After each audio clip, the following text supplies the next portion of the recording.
Climate campaigner Christine Rose says the plan won't properly regulate, price or cut methane emissions. We're used to greenwashing on climate change from this government, and unfortunately this looks like more of the same. Greenpeace wants the government to directly regulate the emitters.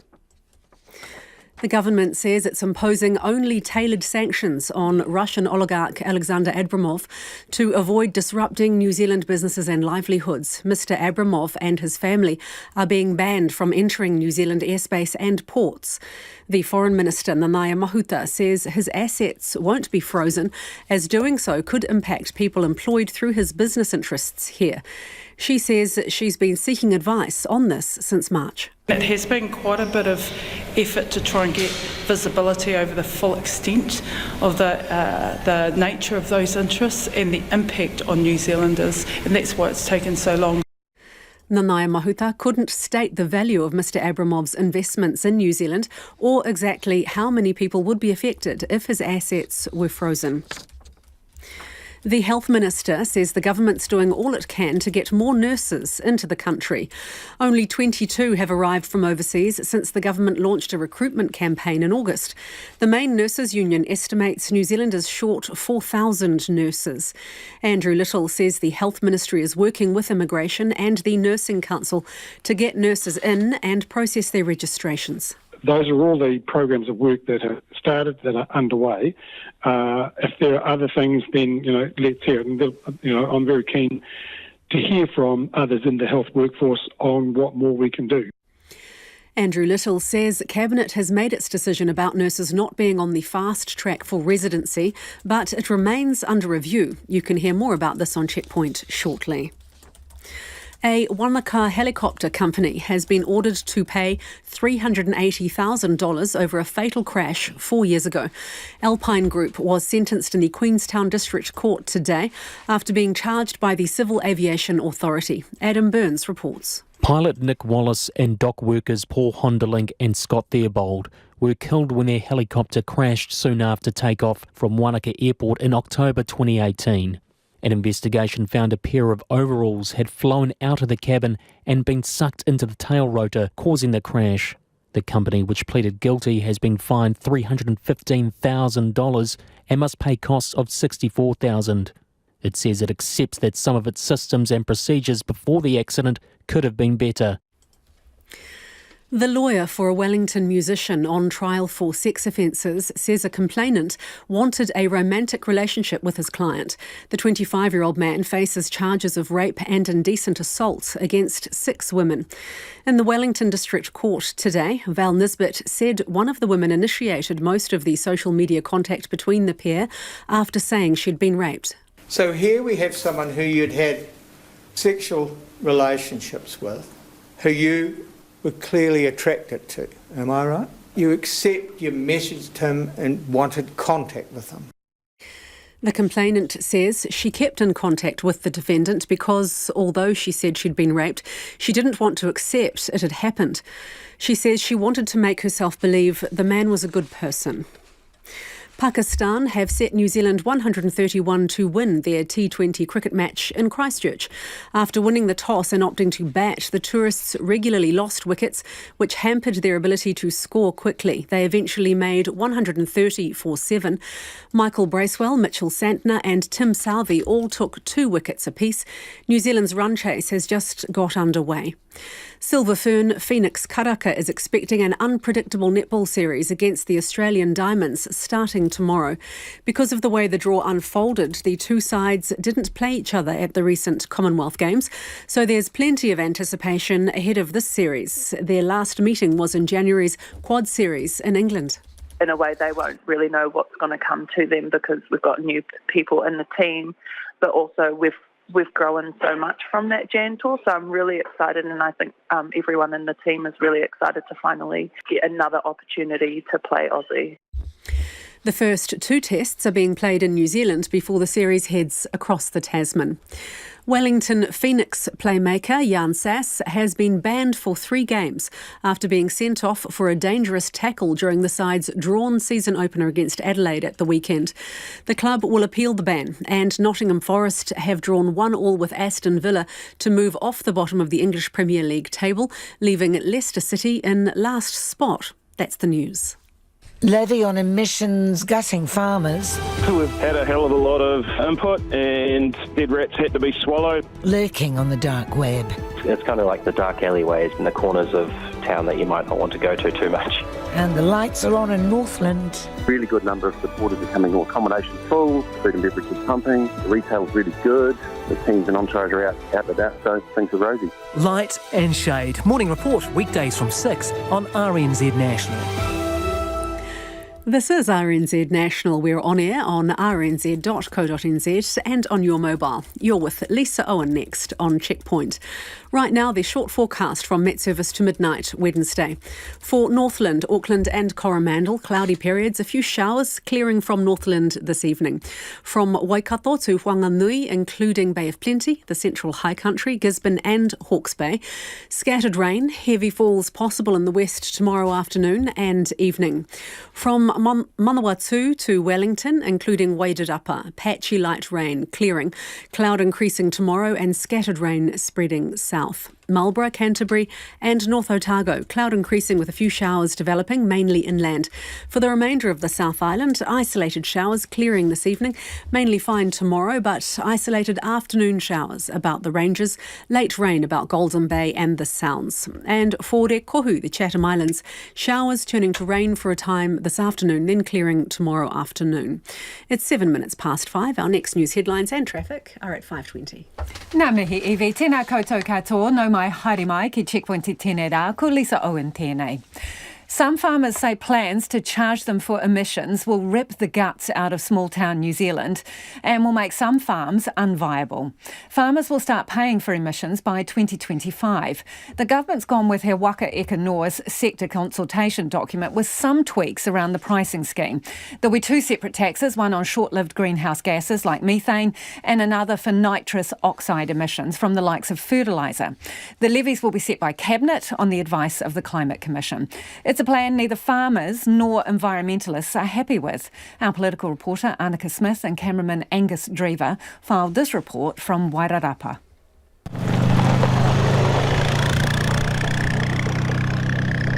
Chasing climate targets on the farm. The Prime Minister and her Agriculture and Climate Change Ministers gathering at Featherstone's Kaiwaiwai dairy farm. Jacinda Ardern ditching dress shoes for gumboots on a big day for emissions reduction. The proposal as it stands means New Zealand's farmers are set to be the first in the world to reduce agricultural emissions, positioning our biggest export market for the competitive advantage that brings in a world increasingly discerning about the provenance of their food. Work on the proposal began in 2019 as an alternative to bringing farmers into the emissions trading scheme, given nearly half of New Zealand's greenhouse gases comes from agriculture. The pricing scheme gives farmers the ability to reduce costs by cutting emissions.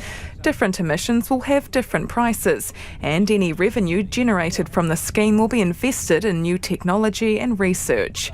Agriculture Minister Damien O'Connor says it's an exciting time. What we see here today is a wonderful example of what can be done. They're not massive changes. Some solar panels, some electric vehicles, some changing to pasture species. All these things will contribute to a lower carbon footprint from our farming systems. He Waka Eka Noa is being pitched as a progressive policy, placing New Zealand ahead of the world in curbing farm pollution. But far from tinkering around the edges, the climate crisis demands emissions go down and quickly. The Green Party wants emissions pricing to be set independently of the government, but this power sits with Cabinet. Greens co-leader and Climate Change Minister James Shaw concedes it's not ideal, but concessions had to be made to secure a plan that will last the distance. I think it could be more robust, and a system that uses an absolute cap is, the most robust that you can have.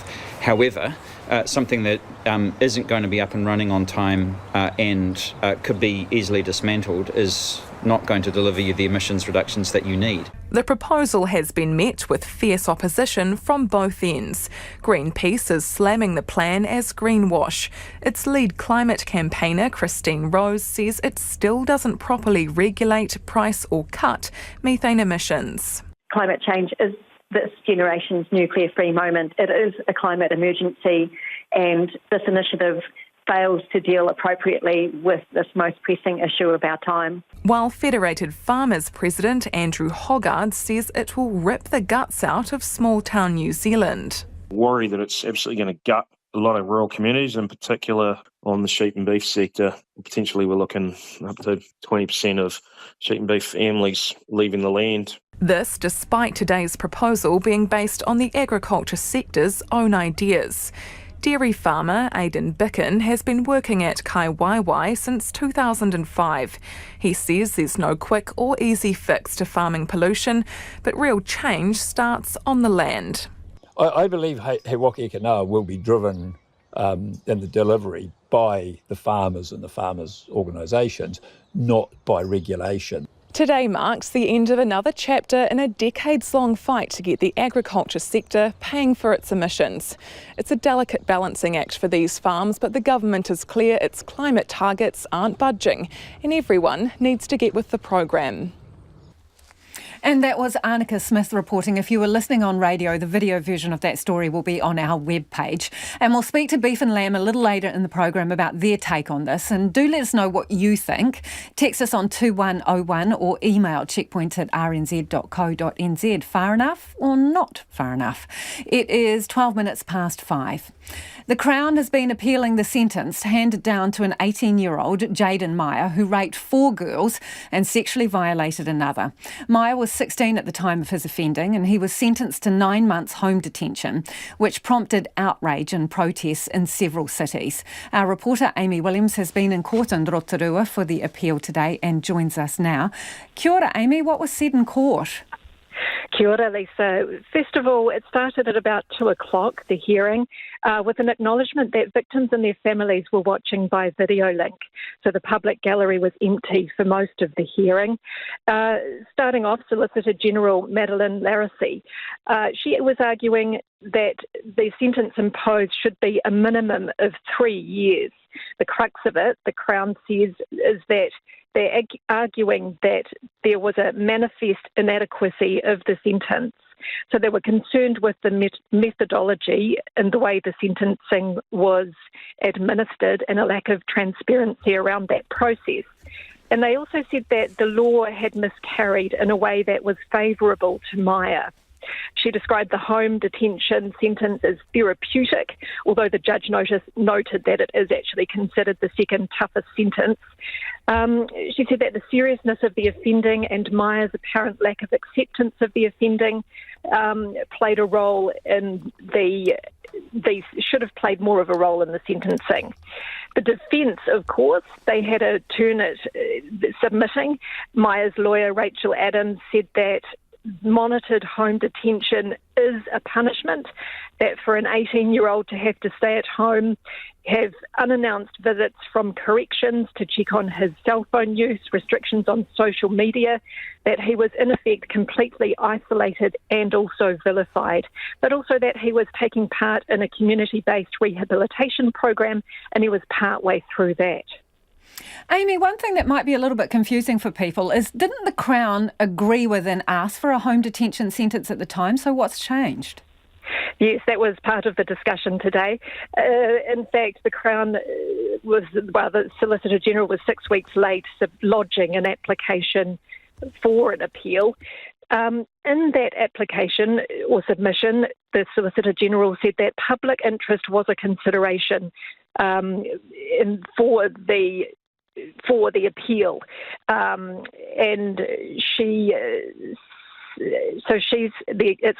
the decision had come to her attention, and she had lodged an application to appeal it. She said that important public interest factors had not been accommodated by the sentencing process. Thank you for that update, Amy. That's Amy Williams, who's been in court in Rotorua today for that appeal. Only 22 nurses have arrived in New Zealand from overseas since the government unveiled incentives to coax health workers here. The rest who've had visas approved were already in the country. Aotearoa's about 4,000 nurses short, with some rest homes struggling to keep the doors open. And last week, overwhelmed nurses around the country were refusing to work extra shifts in protest over pay and conditions. Health Minister Andrew Little says immigration is just part of the answer to the shortage. People who are on short-term visas that are about to expire, that have been here, qualify for this visa that gives them the guaranteed pathway to residency after 2 years. But you can see that those people are not extra, if you know what I mean. They're in a role already. So our requirements are over and above those people. They're people who we would expect would leave the health service imminently because their visas are running out or will run out. Why aren't people bashing down the door to come here? Well, we're getting applications as we would expect. So, total number of applications to come to work in the New Zealand health system, both public and private, is up to nearly 1,200. Of those, nearly 700 approved. Of those, about 500 are already in New Zealand. So there are people wanting to come here and working here and getting ready to come here. I'll give you an example outside just the nurses. Talking to Wellington Hospital folks recently because they've got a shortage of paediatric specialists. They've recruited a couple of paediatric specialists, but it will take them 12 months to get here. So this is the situation that we're in, and we will see that as we get more and more health workers signing up and coming here from overseas. But it will take some months for them to get here. How happy are you with that number, 20-odd? Right now, we have about 3,500 vacancies in nursing just in the New Zealand hospital system. I want those vacancies filled as quickly as possible. So that's why, in addition to immigration, we've got other initiatives on as well, targeting former nurses, those who have been registered nurses but don't have their annual practicing certificate anymore, getting them back into the profession. Those from overseas or with overseas qualifications who can't get their registration, working with the New Zealand Council, the Nursing Council, and the outfits that provide the competency assessment process, getting them their registration. So we're putting a lot of money to that. We're doing everything we can to fill those vacancies as fast as we can. Are you, Minister? Are you convinced that you are doing absolutely everything possible you can? Is there nothing more you can do? Certainly in terms of working with Te Whatu Ora Health New Zealand, Te Aka Whai Ora Māori Health Authority and the Ministry of Health, those are all the programs of work that have started, that are underway. If there are other things, then, let's hear it. And, I'm very keen to hear from others in the health workforce on what more we can do. We need to have solutions-focused dialogue on this sort of stuff. I'm very keen to hear that. So, there won't be, it will never be just sort of one thing. It won't be even sort of half a dozen things. It'll be everything we can possibly do, and it won't be officials or senior health managers who will have all the solutions. There'll be solutions lying elsewhere. Let's hear them if there are other ideas that people have got. But to put it bluntly, you can see no other options. Well, when we think about short-term and long-term, we've got vacancies now. We have to do everything we can to fill them as quickly as we can. Immigration is one step. Looking at the you might describe it as the latent nursing workforce is another step. We've got initiatives in that respect. More long-term, increasing the number of students we've got at our nursing schools, and we've done that. We've got record numbers in our nursing schools this year. We had a record number of graduates last year that have all been absorbed into the system, or 1,700 out of about the 1,800 of them have been absorbed into the system this year. We'll continue to do that next year. But as you point out, Minister, and I'm sorry to interrupt, that's long-term, right? More students, that is long-term. So the one short-term thing potentially is fast-tracking residency for nurses. Will you and are you lobbying to change those settings for nurses? Well, we've made our decision on that. That decision will remain under review. We will continue to look at the numbers on a weekly basis. Are you trying to change anyone's mind on that?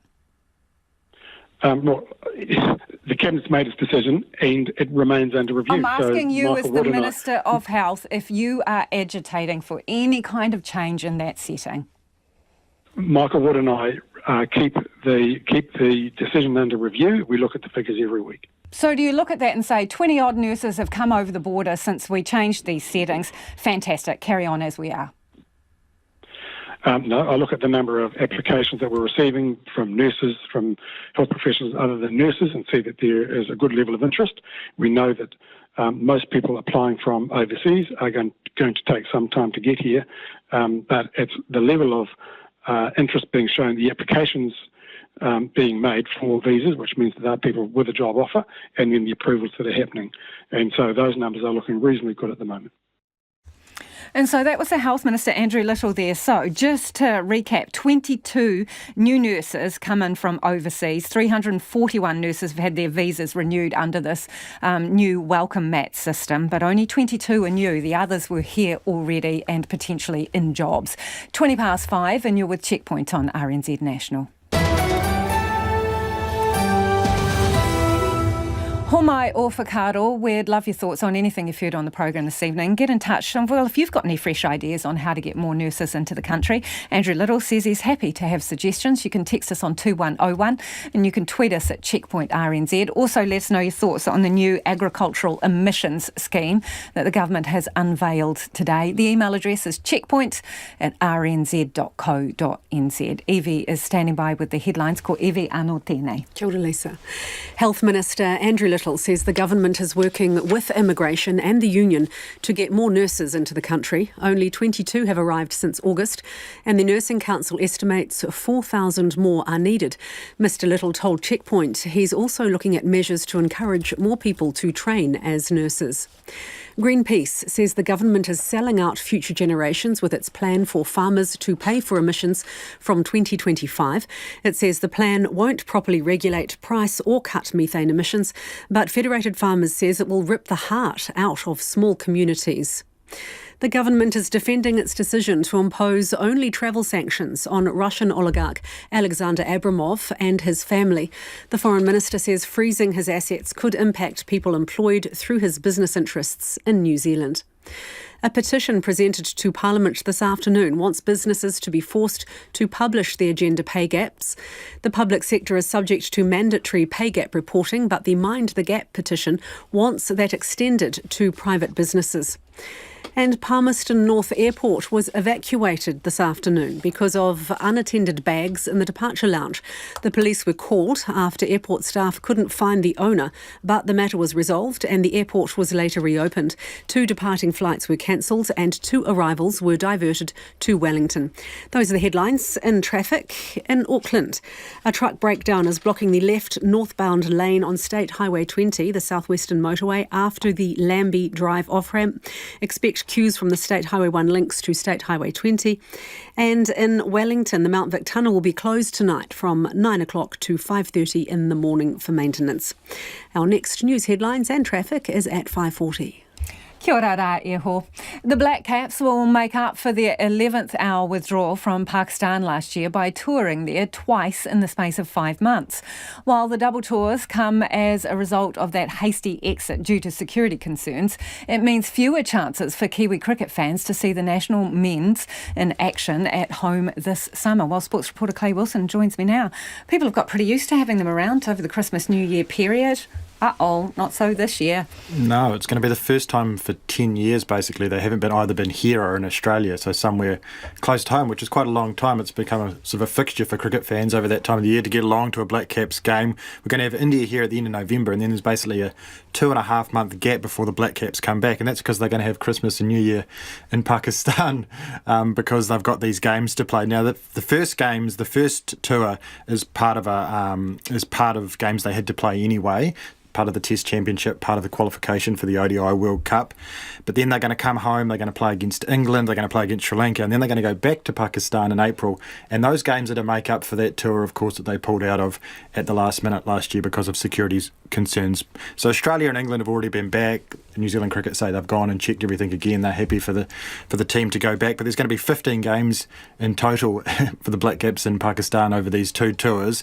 And the second tour is going to clash with the IPL as well. So we might see slightly weakened teams for both. But it does appear that it's they're happy that it's safe to go back, and a lot of cricket for the Black Caps in Pakistan over the next 6 months or so. Yeah, and funnily enough, the Black Caps are playing Pakistan right now in Christchurch, and it's going late into the night, Clay.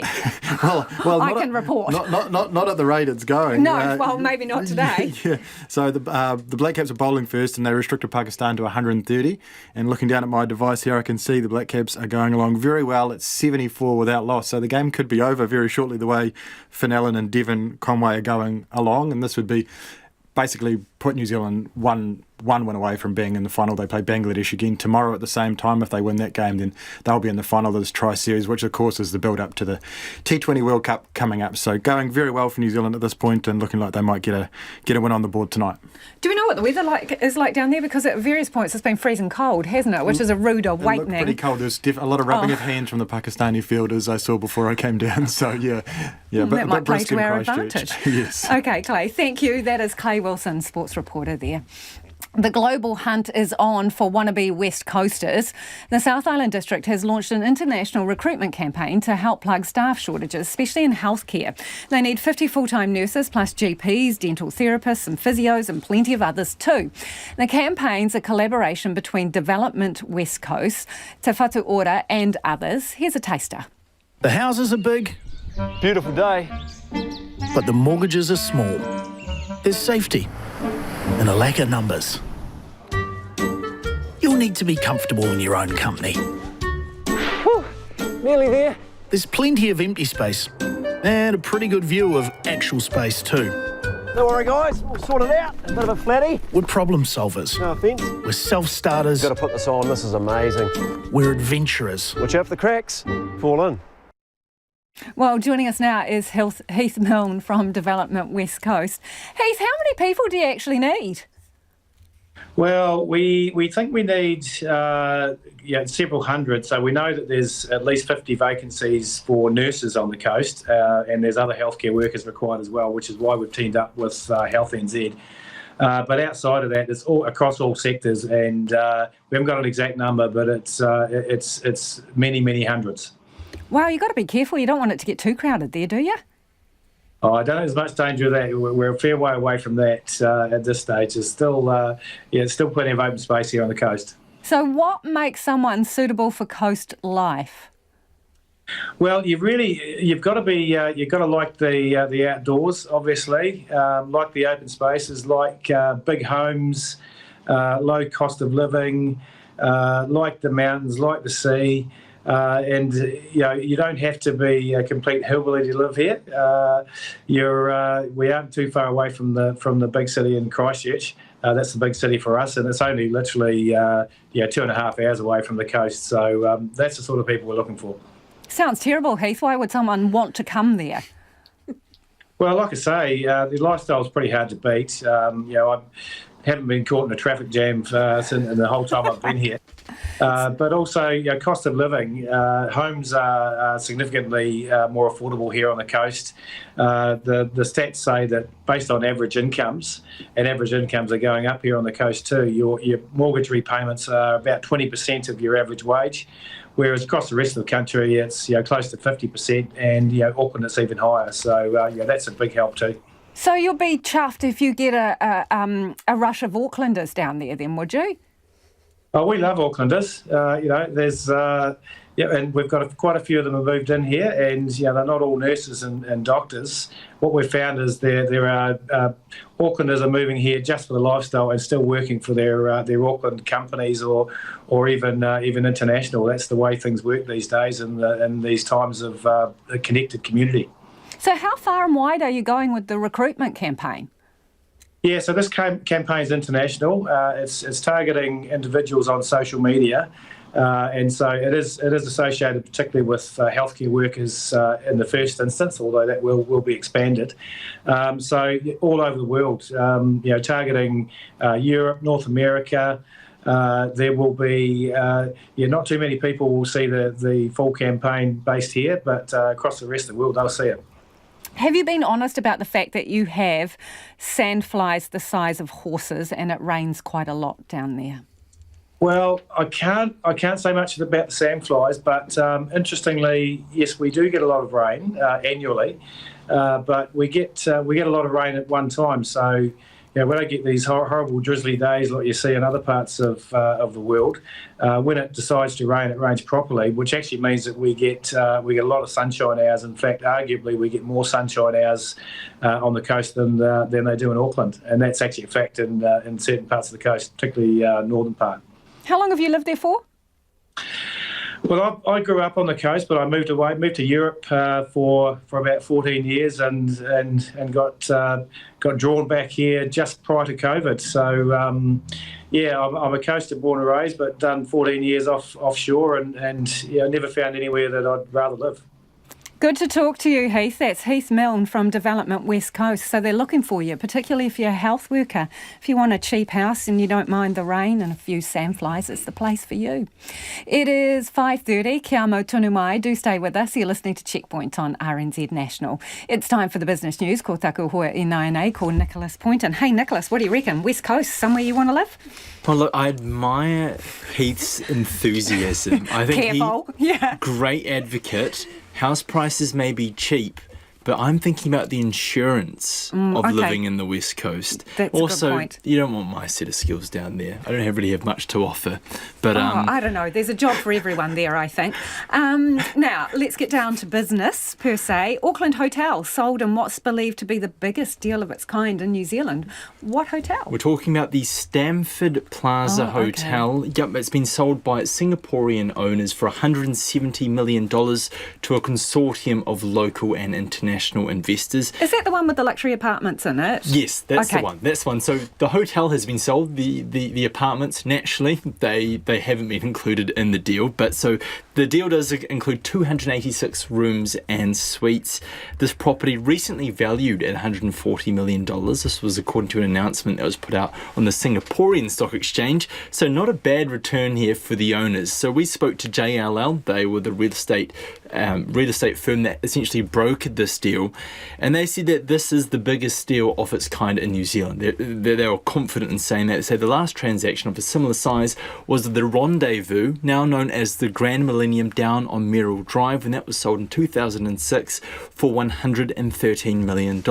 This one's an XMIQ, isn't it? So I'm wondering if they're going to rebrand it. No, I'm eyeballing one of our producers. I think it was used for... I'm not 100% sure. Yeah, I remember I had a list somewhere on my computer of all the MIQ hotels, but look, I wouldn't be... If it is, look, it's when we spoke to JLL today, it was interesting to understand what sort of market is there for these sorts of properties, given the sort of disruptions they've had over the past couple of years, and the fact that we are in the middle of a recovery in the tourism sector, but it may be years before the industry returns to what it was pre-pandemic.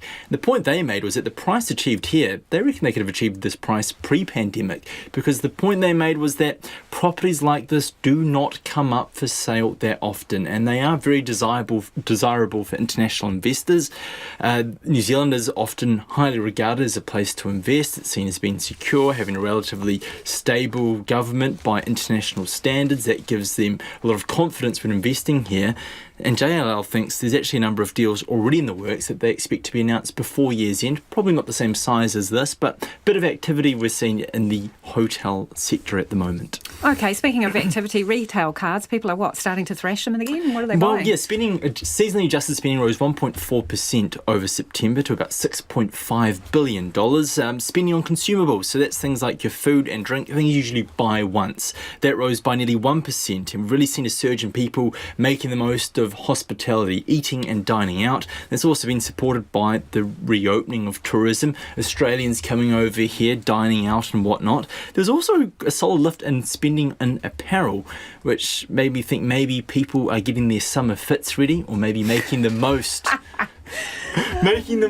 of winter-ending sales, getting that big winter jacket. Or just going back to the office and they're now required to wear something other than the tracky dackers. Well, quite possibly. Perhaps a more telling sign here was there was quite a drop in spending on durables. That's your major household items. Think a washing machine, a TV, a new fridge. That's often regarded as being the best indicator of consumer sentiment.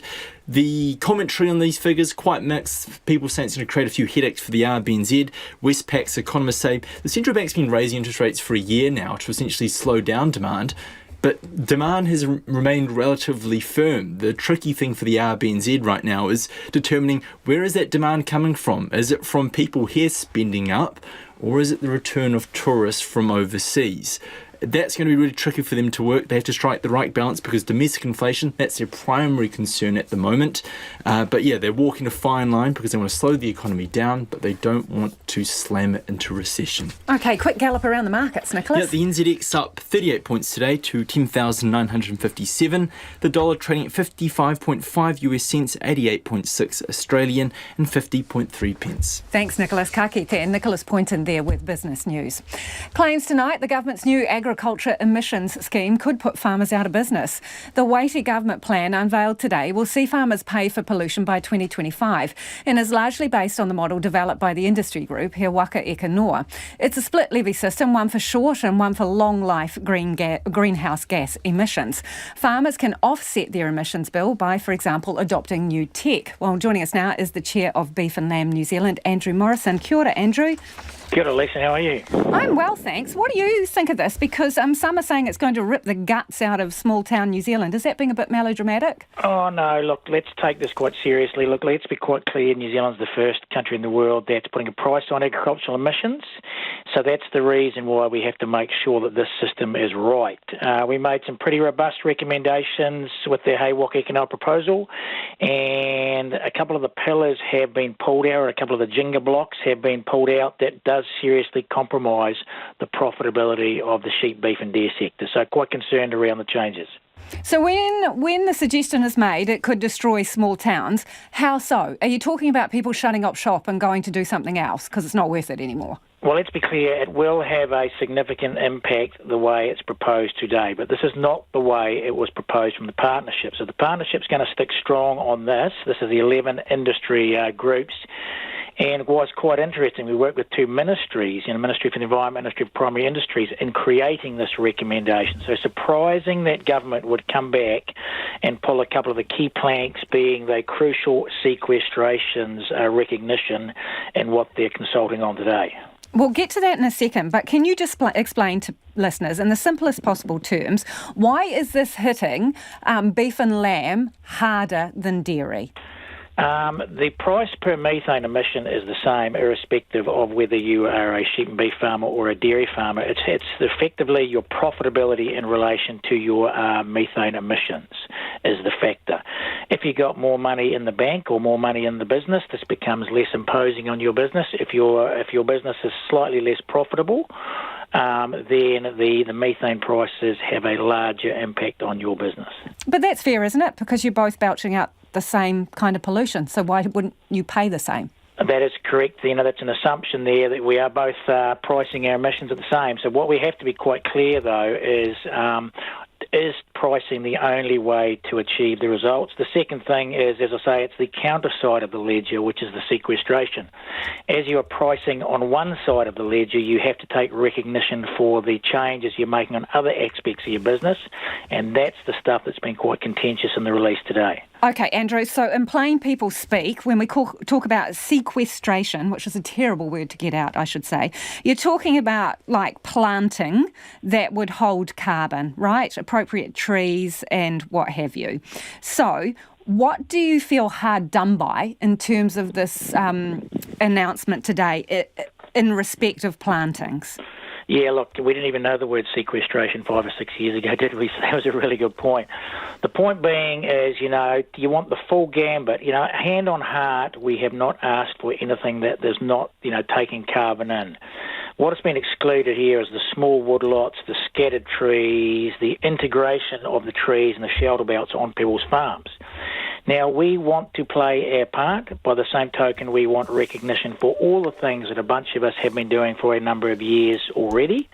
And to have that excluded is just, as I say, hand on heart, it's just not recognising all the tools in the toolbox or all the mitigations we're using.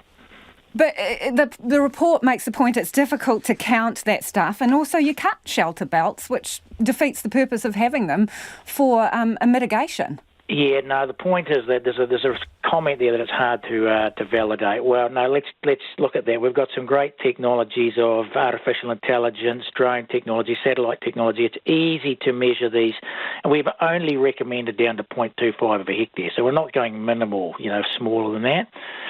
For 4.25 of a hectare is equal 1 hectare, which is what the current ETS is. If we want to be really good as New Zealand farmers and integrate shade and shelter and biodiversity and riparian strips, we want to be able to recognise those. Riparian strips have been recognised. It will be just as hard to measure those, supposedly, as it would be to recognise those 0.25, 0.3, 0.4 hectare blocks we've been talking about. Really appreciate your time this evening, Andrew. That's Andrew Morrison, who's the chair of Beef and Lamb New Zealand. It is 20 minutes to 6 and you're with Checkpoint on RNZ National. Homai or Whakaaro, would love your feedback on that one. Do you think that beef and lamb farmers are getting a tough deal here while dairy farmers are getting off lighter? That's what some people think. Text us on 2101. You can tweet us at Checkpoint RNZ or the email address checkpoint@rnz.co.nz. We're going to the headlines now. Anea iwi mena pita kōrero. The Climate Change Research Institute wants the new farm emissions plan to include contingencies based on other countries coming on board. In a world first, the government has unveiled a proposal for farmers to pay for emissions by 2025. The Institute's director, David Frame, applauds the scheme treating methane differently from carbon dioxide, but says more needs to be done to ensure farmers aren't the only ones paying the price. A Waikato forestry company has been fined more than $100,000 for polluting streams with tree waste. Glen Martin Limited was convicted on 11 charges at Auckland District Court last Thursday for multiple breaches of the Resource Management Act. Judge Melinda Dickey described the pine harvest on a farm in northern Waikato as highly careless. New Zealand Post has opened a new depot in Wellington to meet growing demand. Chief Executive David Walsh says the 10,000 square metre depot will use state-of-the-art automation to scan and sort parcels. He says the company is spending more than $200 million on increasing its processing capacity to 190 million parcels a year by 2033. And a central Auckland hotel has been sold for $170 million in what may be the largest such transaction in New Zealand. The Stamford Plaza has been sold by its Singaporean owner to a consortium of local and international investors. The 286-room hotel was recently valued at $140 million. Those are the headlines. Looking at traffic, that truck breakdown in Auckland has been cleared on the Southwestern Motorway after Lambie Drive off-ramp heading north. Expect jams northbound as queues clear. And Mount Vic Tunnel in Wellington will be closed tonight from 9pm, opening again at 5:30am tomorrow. Our next news and weather is at 6. Thanks, Evie. And yes, we were talking about the Stamford Plaza in business, and it was an MIQ hotel, and also apparently, according to our producer, where Lady Gaga stayed. We don't know if that's got anything to do with the price it went for. Anyway, let's get to some of your reckons now, and this is on the emissions trading scheme announced today. This person says, if neither the farmers or Greenpeace are happy, then it's probably about right. That's an interesting take on it. And Maureen's got in touch to say, what a cop-out. Labor government has just shot themselves in the foot. Emissions targets will see one of New Zealand's highest earnings washed out. Methane from cows is nothing compared to vehicle and industrial emissions. Food is an essential to survival. Get bloody cars off the road and stop being vegan unless you want humans to wither and die, says Maureen. Do keep your feedback coming. Some strong opinions there. Text us on 2101 or you can tweet us at Checkpoint RNZ. Ukraine is reeling from Russia's biggest and most intense aerial assault on cities since the beginning of the war. Dozens of missiles landed in civilian areas during rush hour, killing at least 14 people and injuring many more. They landed in intersections, parks and tourist sites in several cities. Russia says it was revenge for a weekend attack on the bridge that links Russia to Crimea. World leaders have labelled the attacks as heinous, barbaric and cowardly. US President Joe Biden says it demonstrates Vladimir Putin's utter brutality against the Ukrainian people. CNN's senior international correspondent Fred Pleitgen reports, but just a warning, if you are watching, some of the pictures in his story are distressing. It was in the middle of Monday morning rush hour that waves of Russian missiles started hitting Ukraine's capital and other cities across the country, sending people scampering for their lives. My hands are trembling as I've just seen how the missile was flying overhead, and I heard that sound.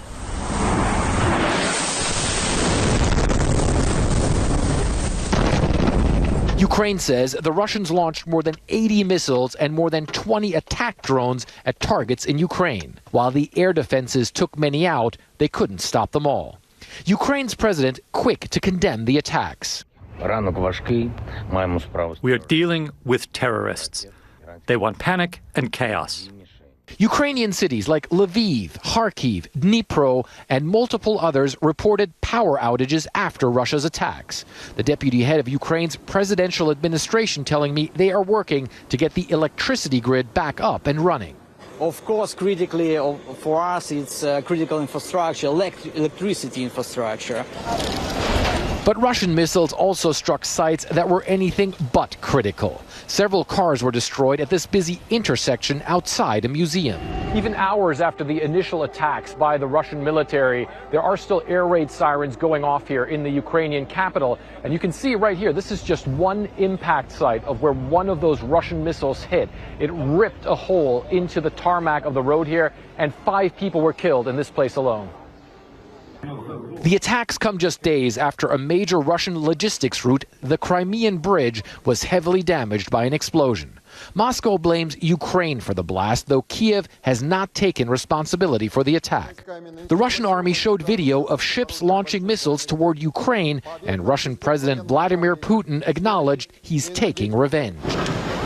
But this clearly was not a command facility. In central Kiev, a playground took a direct hit, leaving a giant crater. The capital's mayor, former heavyweight boxing champ Vitaly Klitschko, vowing to stand strong. So your message to Putin? We never come back to Russian Empire. We see our future, part of European democratic family.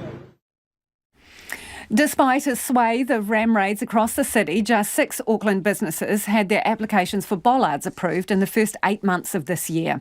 Data obtained by Checkpoint under the Official Information Act shows whilst Auckland Transport aims to process applications within 15 working days, only 2 met that deadline.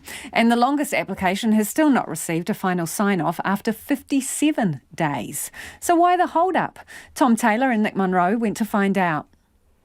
Kalpesh Patel owns the Hilltop Superette in Parnell, which was ram raided in October last year.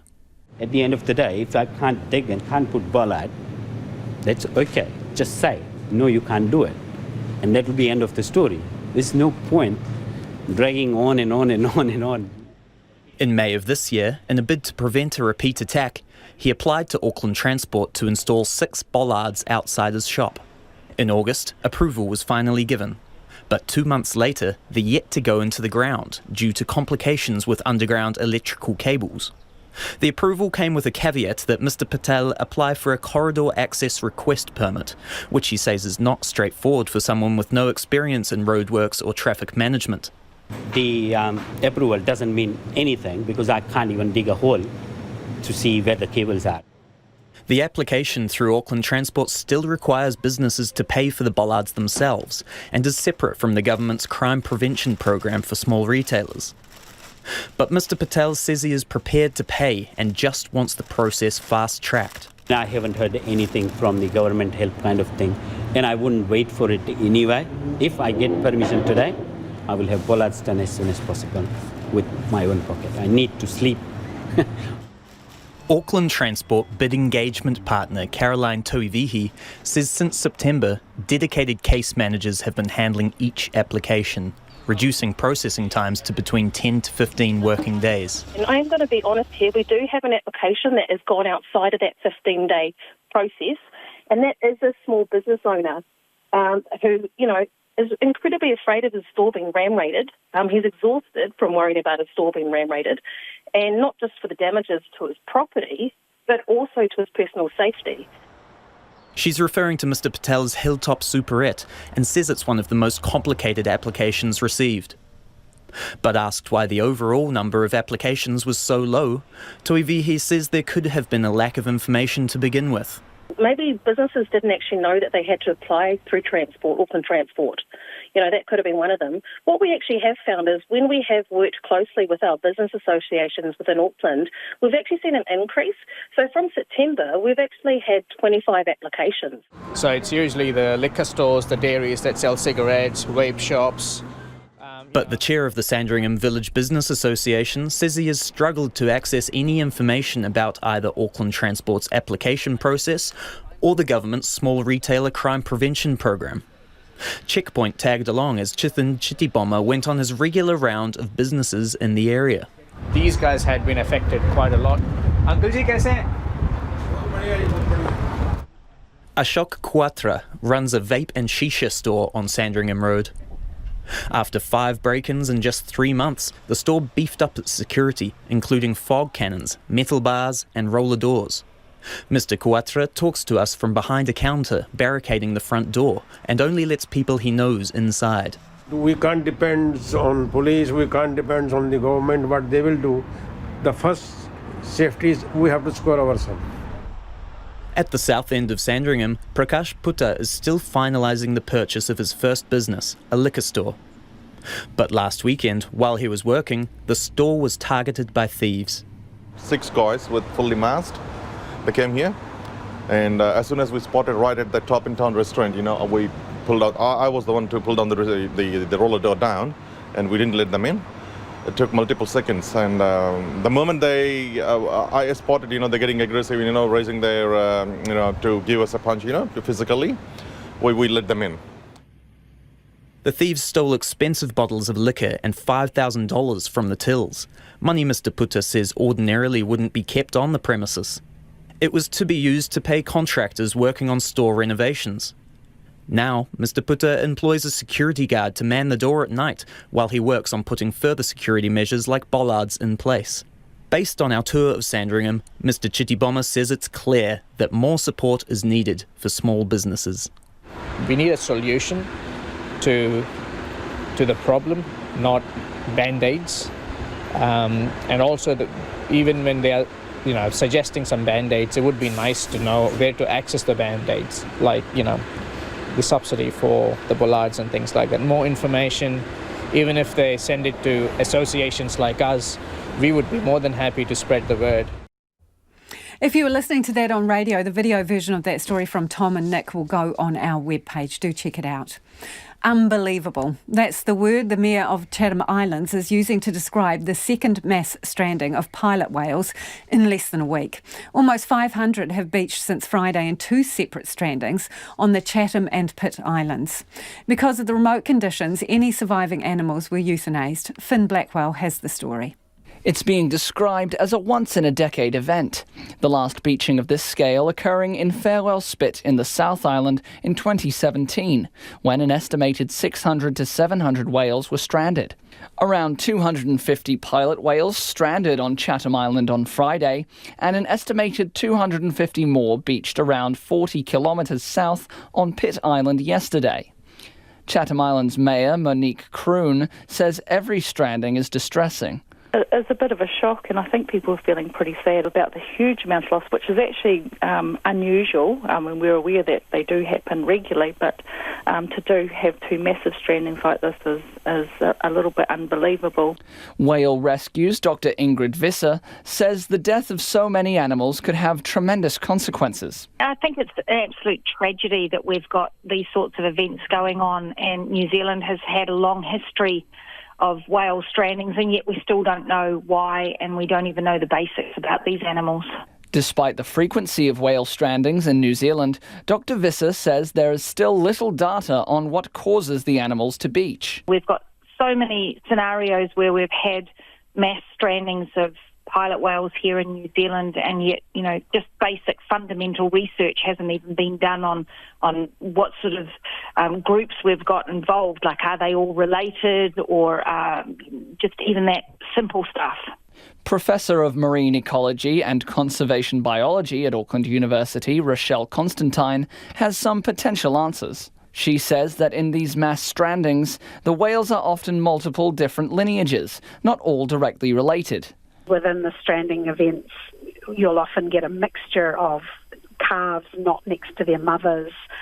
They may be, a considerable distance away down the beach. So we know that there can be a lot of confusion and a lot of mixing going on at these strandings. Large changes in temperature and the amount of food in the water are often associated with mass stranding events. Dr. Constantine says it could be one reason why these large-scale events occur. It may be that these big events that we're seeing could be associated with one of these anomalous high productivity events. So the whales are aggregating in a different way or going to different places to make the most of plentiful food supplies. Department of Conservation spokesperson Dave Lundquist says this can happen at any time. Most summers we tend to have one, although we've had a handful of summers in recent years where there were no mass strandings at all. But there's no discernible pattern to that, unfortunately. He explained that they don't have a refloat policy for beached whales in the Chathams, as the high number of great white sharks in the area pose a risk to vulnerable whales and their rescuers. There is, however, a silver lining. Dave Lundquist says pilot whales aren't considered threatened under New Zealand threat classification. We believe it is a large and robust population that even when these unfortunate events happen, they're not expected to have any significant impact on the species in our waters. Due to remote conditions on the islands, the surviving beached whales have been euthanized. Doc says their bodies will be left to decompose where they washed up. That was Finn Blackwell, and it's 4 minutes to 6. Kia mau tunu mai, do stay with us. You're listening to Checkpoint on RNZ National. Snail mail just got supercharged. New Zealand Post has opened a new Wellington depot, the first automated processing hub in the Lower North Island with its own super sorter machine. Visual journalist Samuel Rillstone went to see how it all works. Parcels, packages and presents. Wellington's new NZ Post Super Depot is up and running. It's bigger than a rugby field or the size of 8 Olympic swimming pools and has more than 80 staff on site. But what's really impressive is the Super Sorter, which can send 11,000 parcels per hour across conveyors to different chutes, ready for couriers to pick up. The new depot's manager, Shirley Povey, says the new machine uses state-of-the-art technology called optical character recognition to accurately sort incoming parcels. You can actually read handwriting, barcodes, takes photos, 6 sides of one box. Previously, we were actually sorting by hand, which is a lot slower, a lot more manual labour. Povey says the depot will have a huge impact on the upcoming Christmas season. It's a perfect time to get this site up and running. Just the capabilities that this MHS machine can do, and anything up to 11,000 per hour is be a huge positive for Post. NZ Post Chief Executive David Walsh says the company is investing more than $200 million to increase its parcel processing capacity across the country to 190 million parcels each year by 2033. He says the supersized depot has been in development for more than 4 years. The plan for this year was to get this site and our Christchurch site opened up in preparation for this year's peak planning. And we've got another site in Auckland due to open in the middle of next year as well. So by this time next year, we'll certainly have a very strong processing set of sites for us.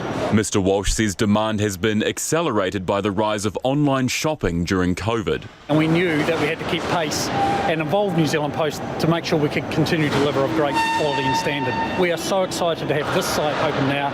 Our people here are very pleased to be part of it, and it's going to give our customers some great delivery experiences as well. NZ Post says 11 more of these facilities could pop up across the country if demand continues to grow. And you can check out that Super Sorter Post machine. It'll be on our webpage with Samuel's story there. When was the last time you sent a letter, Evie?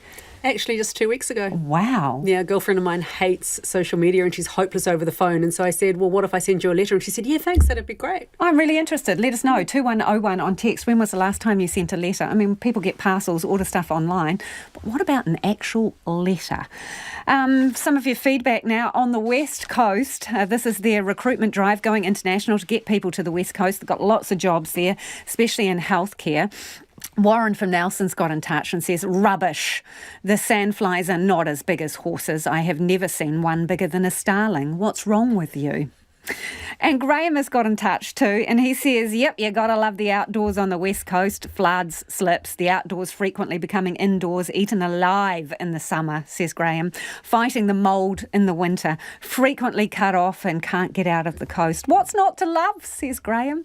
If you'd like to send some positive feedback on the west coast, you can text us on 2101 and tweet us at Checkpoint RNZ. On the subject of farmers paying for pollution, I feel sorry for the farmers, Sandy says. More work for them when pen pushers in Wellington make decisions for large pay packets. If agriculture goes down the gurgler, Grant Robertson's coffers won't be full. RNZ News at 6. Ngā mihi o te pō. Good evening. I'm Evie Ashton.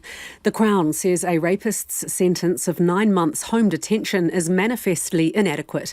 An appeal against Jaden Meyer's sentence has been heard in the Rotorua District Court today, with victims and their families joining by video link. Amy Williams reports. Meyer, who is now 18, raped 4 15-year-old girls and sexually violated another girl.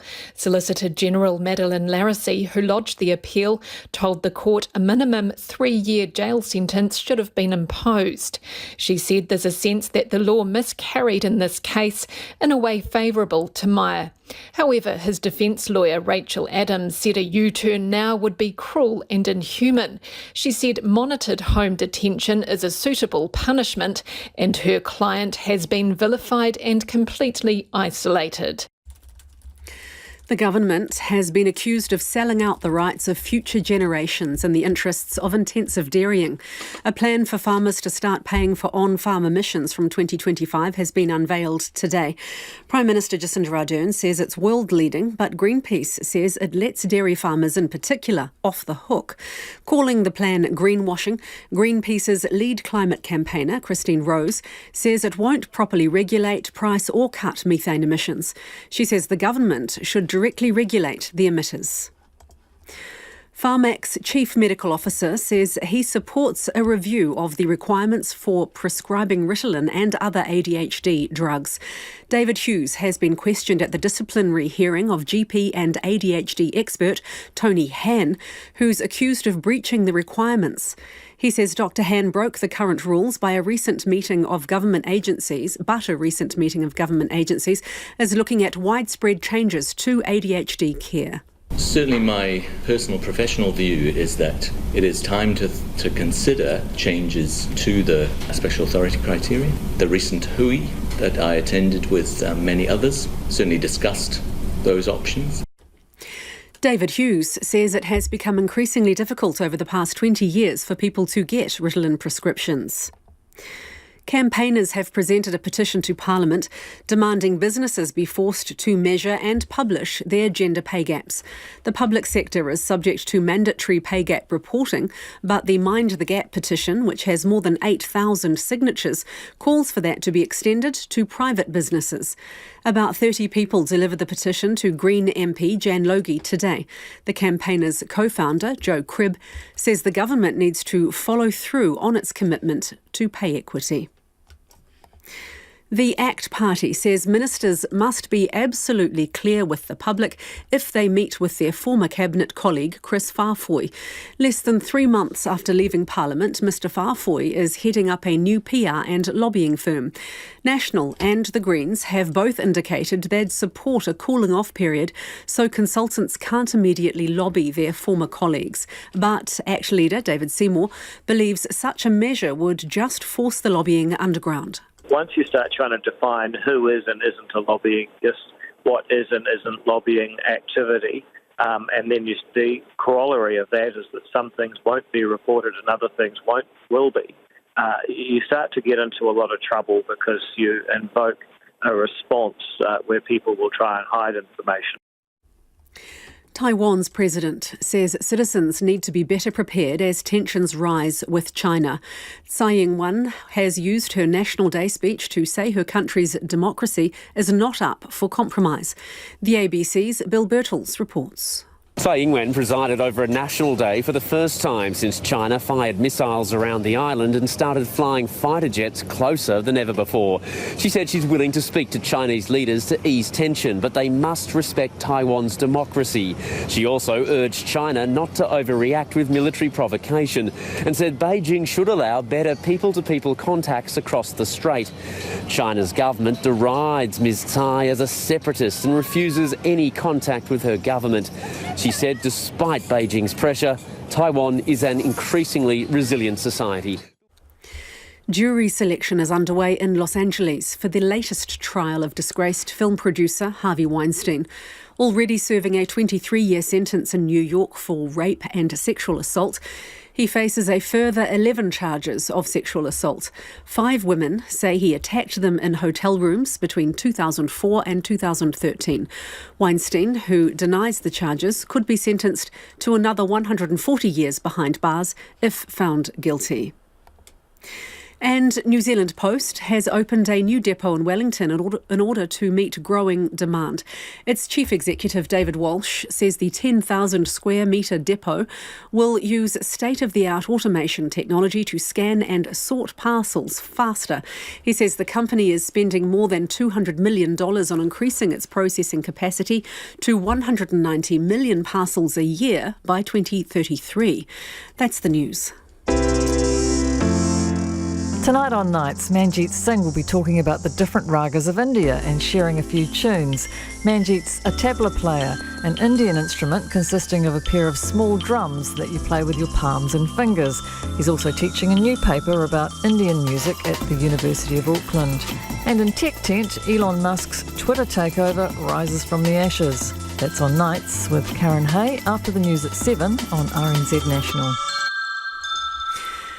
This is RNZ National, Te Reo Irirangi o Aotearoa, on air on rnz.co.nz and on your mobile. You're back with Lisa Owen on Checkpoint next. Right now, the short forecast from Met Service to midnight Wednesday. For Northland, Auckland and Coromandel, cloudy periods. A few showers clearing from Northland this evening. From Waikato to Whanganui, including the Bay of Plenty, the Central High Country, Gisborne and Hawke's Bay. Scattered rain, heavy falls possible in the west tomorrow afternoon and evening.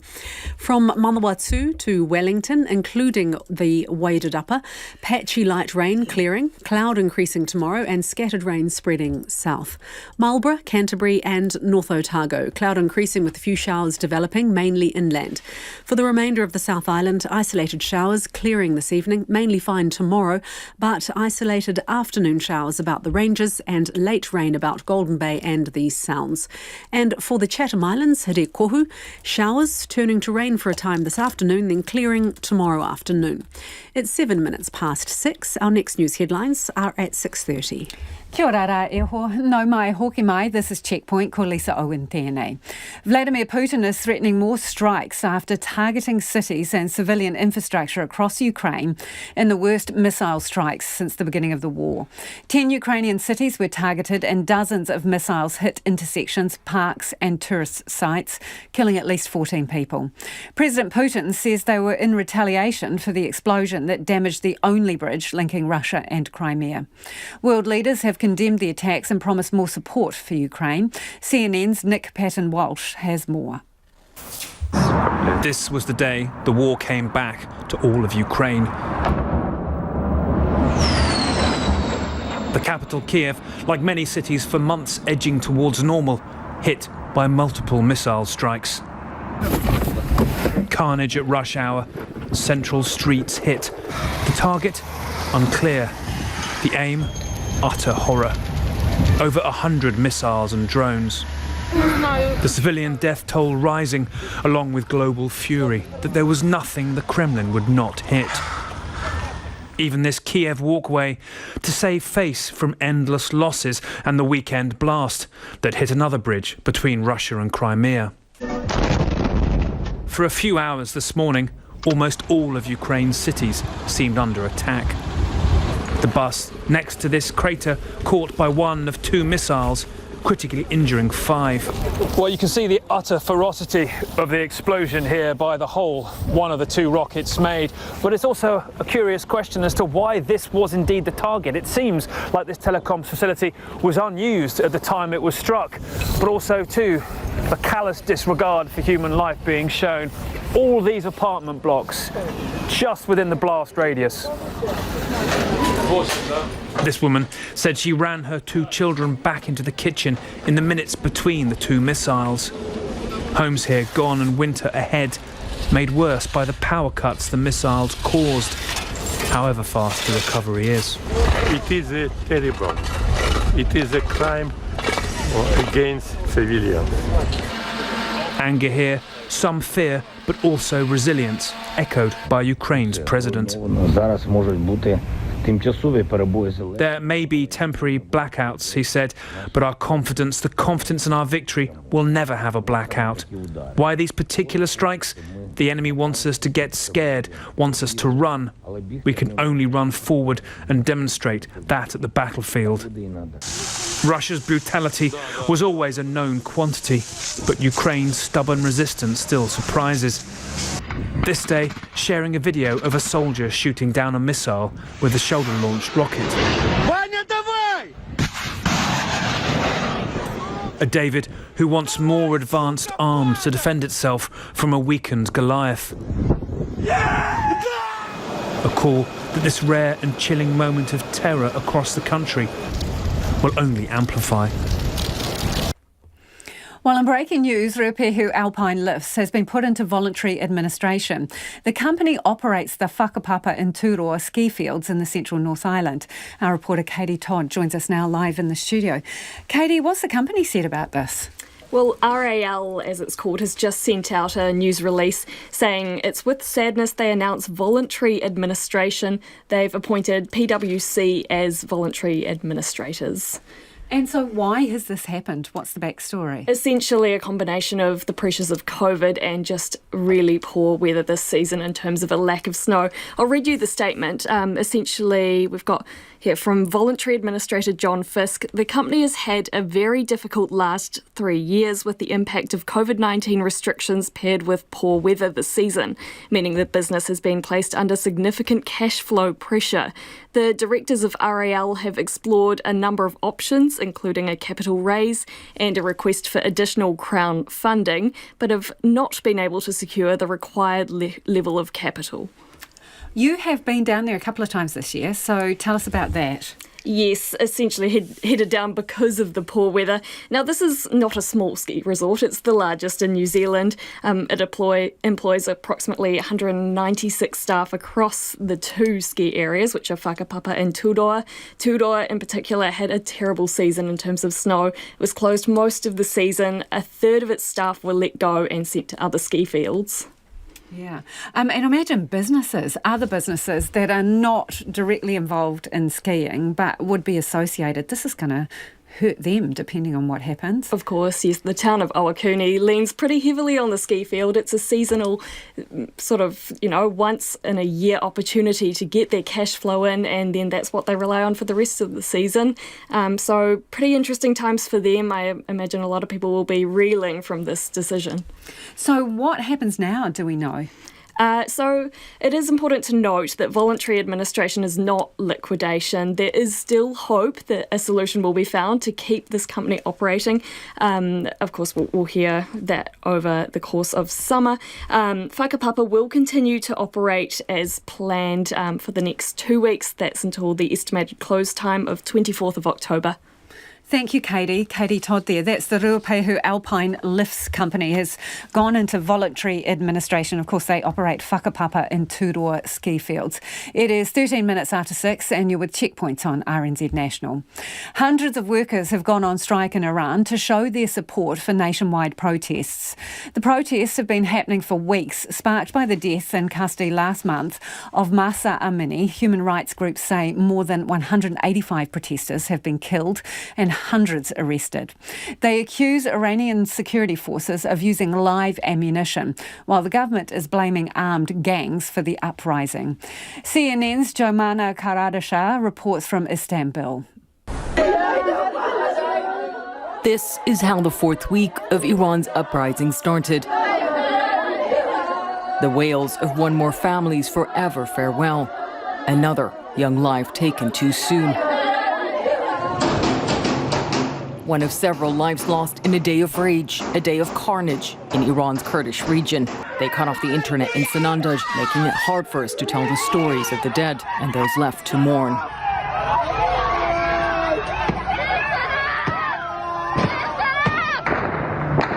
The little video trickling out only a glimpse into the repressive republic and its vicious force to crush the growing dissent. A man pleads with police to leave his wife alone. We're not protesting. She's pregnant, he says, but to no avail. Both appear to have been forcefully dragged away. It is that tyranny that feeds the anger of those on the streets, defiant and determined, seemingly unstoppable, here chasing the riot police. At an all-women's university this weekend, President Ibrahim Raisi, who's dismissed the thousands on the streets as rioters, praised students for seeing through what he claims is a foreign conspiracy to weaken Iran. At that same university, an extraordinary moment of rebellion as young women chant, "Raisi, get lost." Unclear if this happened while he was there. What's clear is the wall of fear in Iran has come down.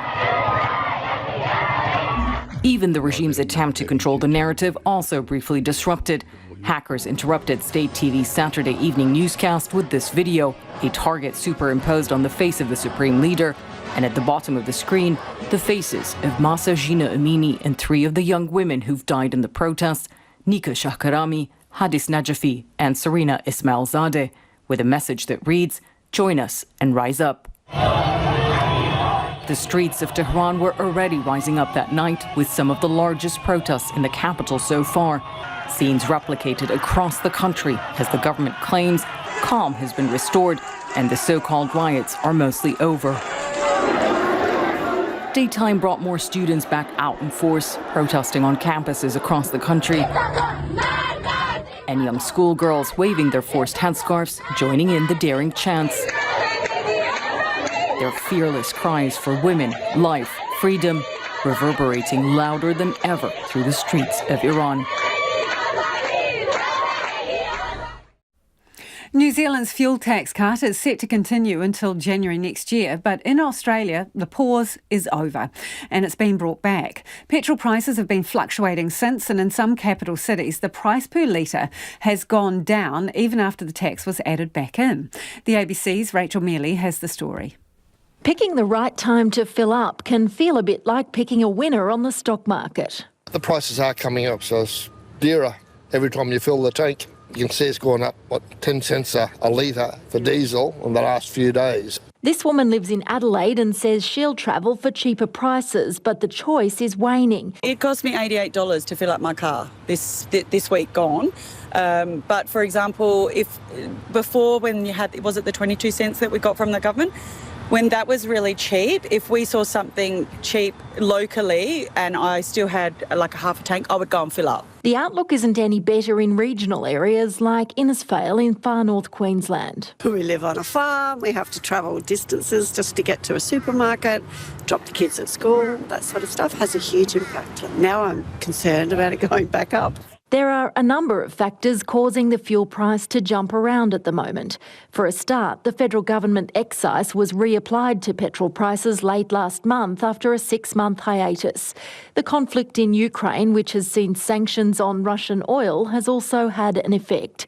Peter Curry is a spokesman for motoring group NRMA.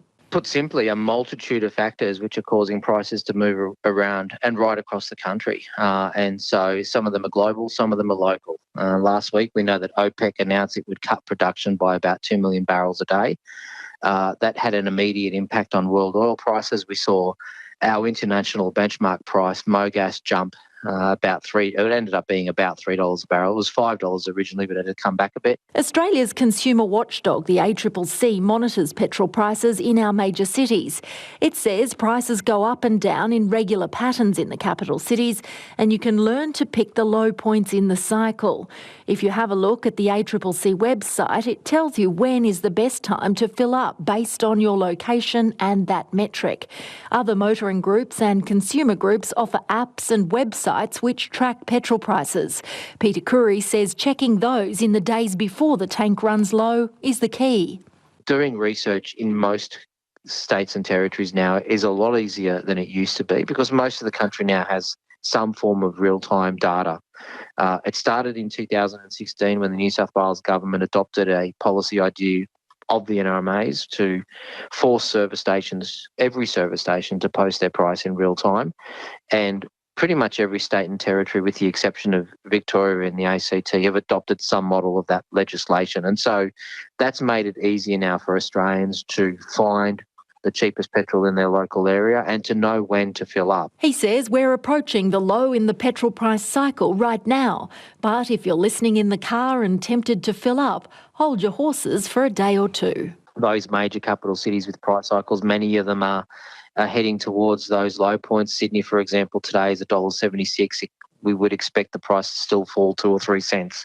Brisbane, Melbourne, Adelaide are all heading in the same direction as is Perth. But that might be it for good news for the next few months. Once the prices start rising again, they may not stop for a while.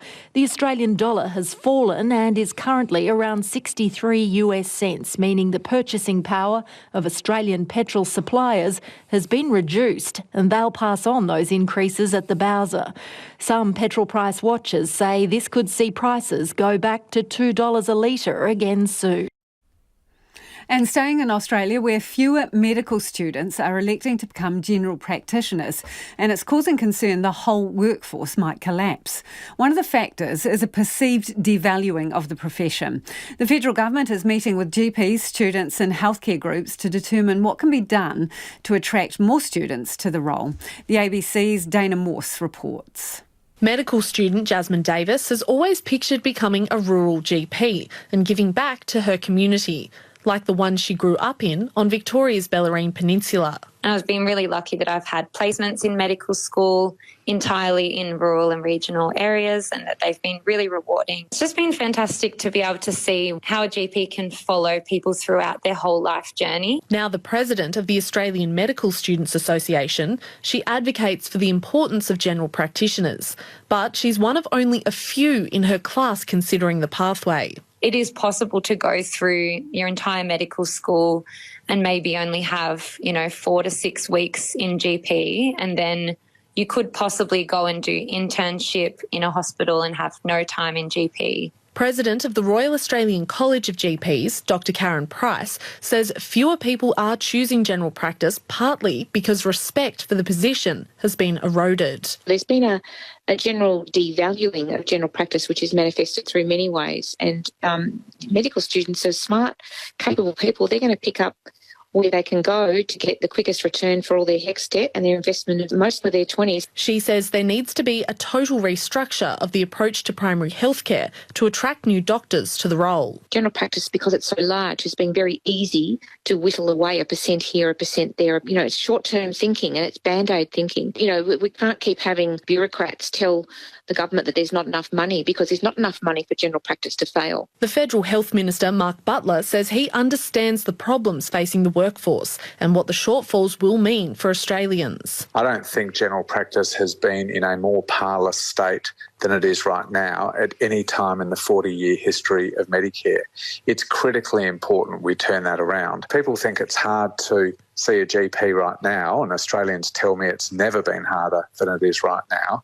That's going to become even worse. But with a debt-constrained federal budget, there's only so much money on the table to fix the problem. About 8%, I'm advised, of the health budget goes directly into general practice. We'll see an investment of $750 million delivered in next year's budget into strengthening Medicare, and we're working through what the best priorities would be for that investment. Jasmine Davis says students need to hear the positives if they're going to consider general practice. when you're in the hospital and you go to an emergency department, you might see a patient and then possibly never actually see them again and know what happens to them. A GP career is fantastic and can be fantastic. And I love that you can be, you know, an instrumental part of people's lives throughout and have that continuity of care. Back home now to your feedback about our own health system and, well, the small number of overseas nurses that have been attracted here under the government's new immigration settings. Margaret's from Porirua got in touch to say, in response to the Andrew Little interview, give the nurses residency straight away and pay the primary care nurses properly in line with the public hospital-employed nurses. How many times does this man need to be told? His ears appear to be painted on, says Margaret. Someone else says the best way of getting more nurses into the country is to get rid of this government. Another listener says, we need long-term New Zealand citizens for nursing. Short-term is not the answer. Be sensible. And this one in too says, match salaries to those in Australia, not just for nurses. Increased salaries are needed across the healthcare sector for New Zealand to be competitive with the rest of the world. New iPhones and Apple Watches have the ability to send an alert to loved ones if they think you've been in an accident. But people have been getting alarming notifications while their family members are just having fun. The BBC's Stephanie Prentice explains. What some iPhone users have been claiming online is that this new feature that's designed to detect serious collisions, so a car crash, is in fact being triggered by things like roller coasters, sending alerts when they're not needed, alarming family members, and also wrongly contacting emergency services. So iPhone 14 came out about a month ago. That, along with the newest Apple Watches, all have this feature where sensors which detect unusual movement will send an alert to the user and it will say, it looks like you've been in a crash. iPhone will trigger emergency iOS if you don't respond, but the user only has around 20 seconds to react. As you can imagine, if you're on a Big Dipper, you're on a roller coaster, you might not have time to disable that alert or in fact be able to access your device. And as you can also imagine, roller coasters provide the perfect storm for this tech to get it wrong because it's sensing things like speed, noise changes, pressure changes, and the decision is made using an algorithm. What we have seen on Twitter also are signs in amusement parks, and they're warning people that their alerts could go off, so it must be a sizable problem for some of them. They're telling people, put airplane mode on.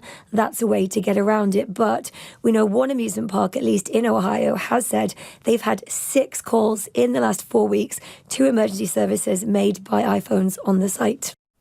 That's pretty freaky, isn't it? Well, to the US now, where as Halloween approaches, people from all over the country have gathered in the Californian city of Half Moon Bay for the World Championship Pumpkin Weigh-Off. One man even drove 35 hours with a pumpkin weighing a whopping 1,066 kilograms. 1,066! Lena Howland reports on the Super Bowl of pumpkins. Come Judgment Day and Half Moon. Pumpkin by pumpkin, lifted by a forklift and weighed. Each one bigger than the last. 175. Oh, it's great. It's great. You never see anything like this, right? Except in Half Moon Bay. Yeah, I always tell people back home, I'm like, it's the Super Bowl of pumpkins. Travis Ginger drove his massive pumpkin 35 hours from Anoka, Minnesota, the Halloween capital of the world, to the pumpkin capital of the world. This size, I mean, I've been hitting it with like fertilizer 14 times a day. Holding the 2020 champion title for a pumpkin weighing in at 2,350 pounds, he's hoping lightning will strike twice. They all said it was a once-in-a-lifetime type thing, and gosh, hopefully we can do it a 2-in-a-lifetime thing. But he's up against some heavy competitors. It's estimating to be around 1,500 pounds. Cindy Tobeck, the 2016 champion out of Washington, is back for more this year. These take so much care, and they also take a lot of water, which I know is a challenge here in California. You know, I've got my own well at home, so unlimited free water is to my advantage over the California growers. This third grade teacher says in her time away from the classroom, she's watering 150 gallons per plant per day. And it's the people of Half Moon Bay that keep her coming back every year. The community of Half Moon Bay, their roots are in agriculture and pumpkin farming specifically, and they honor and love the pumpkin farmers, and I just feel that love. It's the biggest prize for the biggest size, but everybody wins. Man, there are some absolute whoppers in that competition. Did they use special seeds or what? And who can only imagine how much soup you could make out one of those suckers. Kirsty's got in touch about the West Coast. This is the recruitment drive there. What is there to love about the coast, says Kirsty? The old Ghost Road, Lyle to Seddonville, 85k, spectacular walk. Best bit of tourism I've done in ages. Go to the coast, she says. Go there immediately. On our New Zealand Post story, when was the last time you wrote a letter, I asked. Robin says, last letter, more than 5 years ago. Wow. Jean says, greetings, sent a letter today at 11 a.m. Thumbs up to you, Jean. Someone else says, my post office lady, I asked her to put a card in the PO box out the back when my neighbour's husband died. She said, that'll be $1.70, thanks. And this from James, who says, letters are just the best. Please send a letter to a friend today. I do mine on a typewriter. Start at the top, chug your way through, no editing, no backsies, just a stream of news and gossip and ideas and thoughts and feelings and declarations of love or anything, says James. A letter is like a wonderful gift that costs nothing more than the price of a pen, an envelope and a stamp. And in many cases, the recipient will keep and cherish it, often forever. Also useful when your biographer comes along. Everyone loves a letter, says James. Write one now. The Late News team's going to update you throughout the night if you missed anything. Don't forget, you can check out Checkpoint on Spotify, Apple or wherever you get your podcast from. Ko te kaupapa tuatahi Pōpō tomorrow from 5 a.m. First up speaks to Ruapehu District Mayor Weston Curtin about the impact of Ruapehu Alpine lifts going into voluntary administration. Big story for that district. Do tune in 5 a.m. tomorrow. Weston Curtin, the District Mayor, to talk about that voluntary administration. We'll see you tomorrow. RNZ News headlines at 6:30. Kia ora tātou, I'm Evie Ashton. Ruapehu Alpine Lifts, which operates Whakapapa and Tūroa ski fields, has announced it's under voluntary administration due to significant financial problems. The Crown has told a sentence appeal at Rotorua District Court that rapist Jaden Meyer should have been jailed for at least 3 years instead of 9 months home detention. And Pharmac's Chief Medical Officer has told a disciplinary hearing of GP Tony Han that he supports a review of the requirements for prescribing Ritalin